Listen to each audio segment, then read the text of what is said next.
Wanted to make this video real quick. I've actually been thinking about this a lot. I've had this on my heart for quite a long time, many months.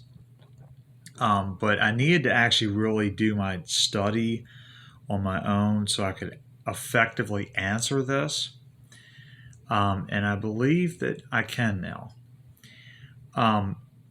So during the, well, I was about to say during the pandemic, but we're still in the pandemic, really. We still are. But I would say during more the early stages of the pandemic, if you will, or maybe during, well, if we might be headed toward the worst of it. I mean, now I don't know. But anyway, early on, we know that many churches started shutting down. We do know there were stay-at-home orders put in place. They were telling churches that they could not meet or they could only have a certain number of people. But I know personally that there were some pastors who they closed their churches down, not because the government told them to. They were doing it out of concern. They were doing it because of the very real threat behind COVID-19 to people's health.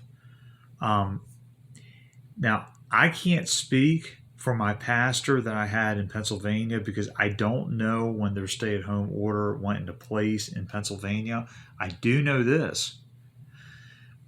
My pastor in Ohio and the pastor of the church that I once regularly attended in Ohio, and the pastor of the church where I was going to at the time in Michigan, I can tell you that both of those pastors closed their churches and went to online only. They did it before the stay-at-home order went in place. Before that. So it was not because the government said you have to do it. They did it out of concern for the congregation. Because COVID-19 was and still is a very real health threat. And we need to remember the context. Back then, we knew very little about it. We, literally, but the only thing we knew to do, because the problem was every one of us, as far as we knew, every one of us was potentially infected. And the only way to know it was basically to self-quarantine for 14 days to give it time to where if we had been infected, it would manifest itself. That was pretty much what it was. Because it has such a long incubation period and you can be asymptomatic for a long time. And so because of the very real threat that we could pose to one another, we had to, that's where it just became necessary to do that. It just wasn't really safe to meet together. Now, what started to happen, or I just started happening, and I think to this day this still happens, is that to those pastors who closed their churches down, people started condemning them using Hebrews 10:25 to do so. What does Hebrews 10:25 say? Well, let's actually let me read it. Let me go. I'm going to read the whole thing in context. So starting with verse 19 of Hebrews chapter 10.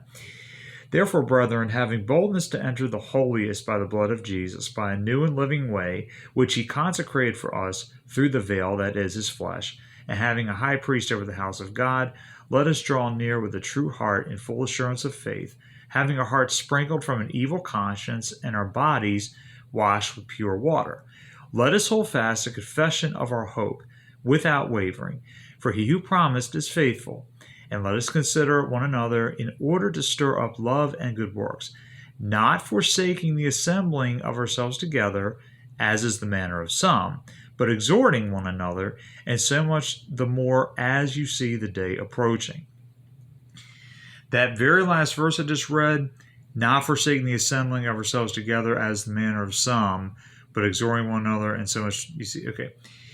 The not forsaking the assembling of ourselves together, that snippet is where the controversy lies.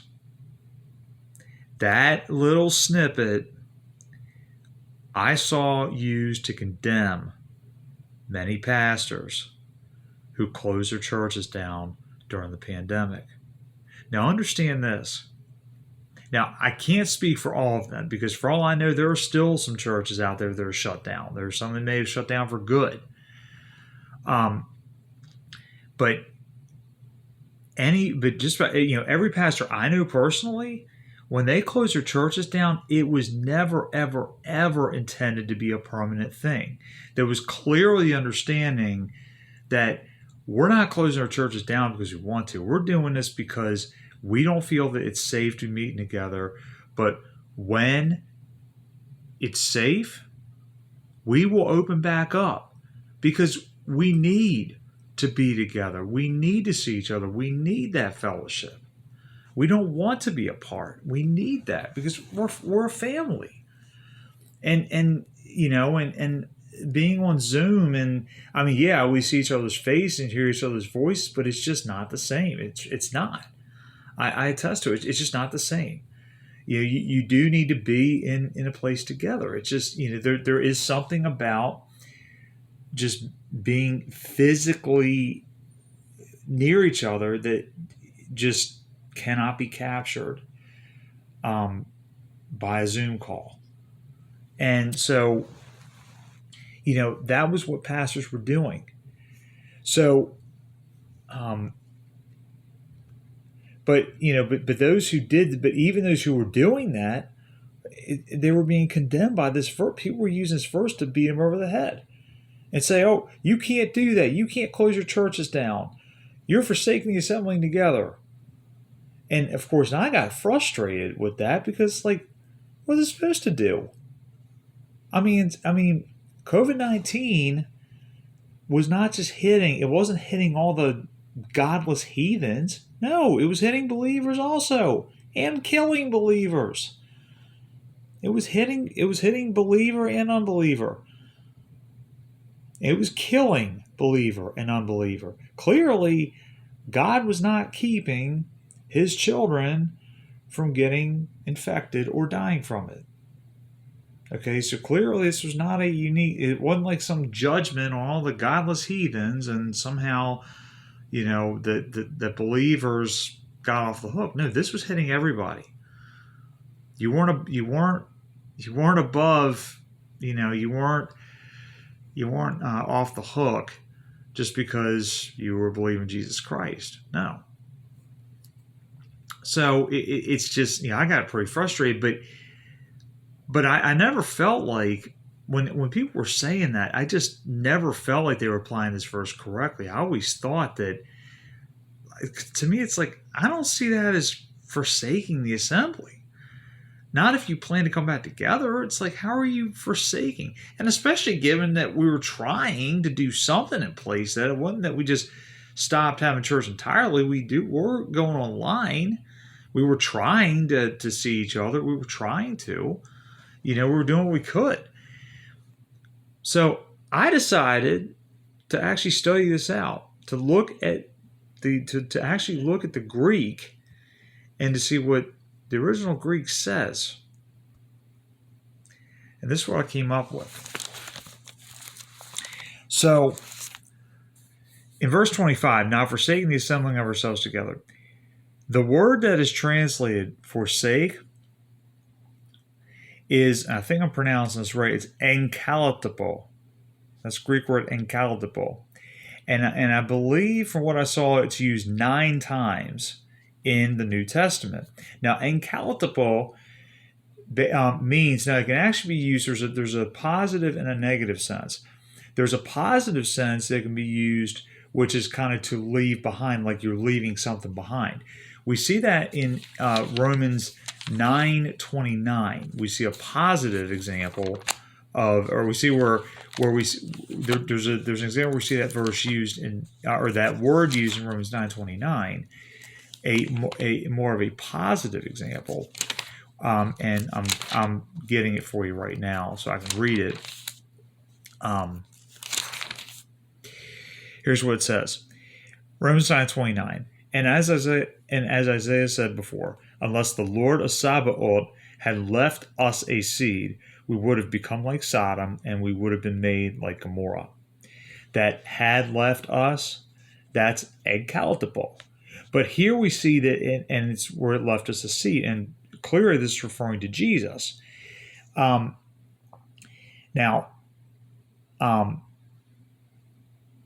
now it's or actually, I'm sorry, actually, you know what? Well, it says a seed, so I think that's Jesus. I'm sorry. You know, I might be saying it wrong. I need to go back and reread that to make sure I understand what's being left. But either way, it's a good thing here. He's saying unless he left us a seed, we would become like Sodom and like Gomorrah. In other words, that would have been a bad thing. So thank God that he left us something. But it's uncountable, which so here something is being left behind, is being left unto them, but it's a good thing being left. Now, in the negative sense, we see that it's used in the sense of desert, to desert something or someone. We see encountable used, that word is used by Jesus in Matthew 27:46 when he quotes from Psalm 22 verse 1, it says, my God, why have you forsaken me? Encountable is the word that is translated forsaken there. But from what I saw, every time the word encountable is used, it is used in the sense of something of a permanent, one-time action. It's not that you leave behind, or that you leave something behind or someone behind and return to it later. No. It's you leave it behind for good. That's it. Well, let me ask you this. If you shut down your church because there's a public health crisis, but you have every intent to return, to come back together once it's safe, are you forsaking the assembling together? Are you? From what I just talked about, it would seem the answer to that is no. That's not forsaking. And that's not what the verse is talking about. At least from what I'm seeing, maybe you might not agree, but from what I'm seeing, the way the word forsake is used, that would not seem to qualify as forsaking the assembling together.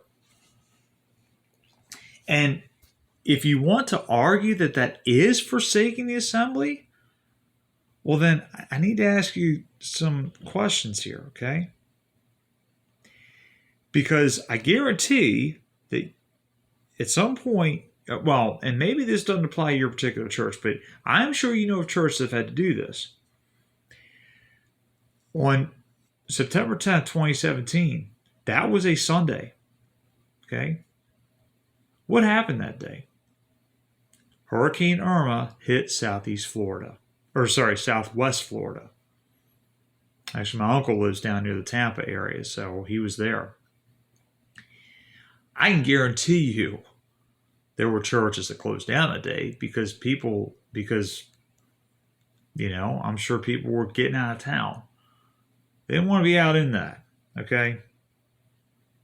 Are you going to say that they're guilty of encalipto? They're guilty of deserting the assembly? If they had every intention of coming back together, perhaps even the following Sunday, if their church wasn't damaged? Are you going to say they're deserting it? Are you going to say that they shouldn't have, that they were in violation of Hebrews 10:25 because they closed down churches for that day, but that's because there's a storm coming that could, a life-threatening hurricane? I've never heard anyone argue that. Or consider, if you live in a northern state and it's wintertime, there's a blizzard coming in, and the probability of hitting you is 100%, and it's going to start on Sunday morning, and you're going to have heavy snowfall, and it's not safe to be out in it at all. And And there are churches like my church in Pennsylvania that I went to. This was not a church in a big city. It wasn't like you could just walk to it. No, this church on a 55-mile-an-hour state route way out in the country. You have to drive to it. You are not going to be able to just walk down the street to it or walk around the block. So there's a storm of that coming in. They can't hold church. And this is Pennsylvania. This isn't like the Upper Peninsula of Michigan or parts of northern Wisconsin where they have snowmobile trails and you can literally ride your snowmobile along the road. Or you can actually, where they actually have a trail that goes on for miles and miles and miles, you can do that. No, it's not like that in Pennsylvania, or at least southeastern Pennsylvania isn't like that, okay? How many times did anyone condemn my pastor there and say that he was forsaking the assembly if he had to close his church down because of a blizzard? Zero. So why is it acceptable for pastors to close their churches down because of a dangerous weather event, but yet somehow with a health crisis, now we're going to judge you and say you are forsaking the assembly? Why? That doesn't make sense. So I wanted to go over this, but from what I just covered, I firmly believe that the charge that a pastor that any church was forsaking the assembling together because they closed down in light of a pandemic, I firmly believe is a false charge. It needs to stop being made. It is nothing more than slander to say that. And those who say that, you need to stop it. You need to be quiet. You need to be quiet. Okay? That needs to stop. I don't want to see anyone else condemned for that. I firmly believe that those pastors, that they did based on what they knew at the time, they did what was right. That's what I believe. And I know that was not an easy choice for them. It wasn't at all. But I'm sorry. You need to stop that. I'm sorry, but I firmly believe that based on what I've covered, I think that biblically you are incorrect to condemn any pastor who did that. I do not think that you have biblical warrant, and I'd like this to stop. Okay? Thank you.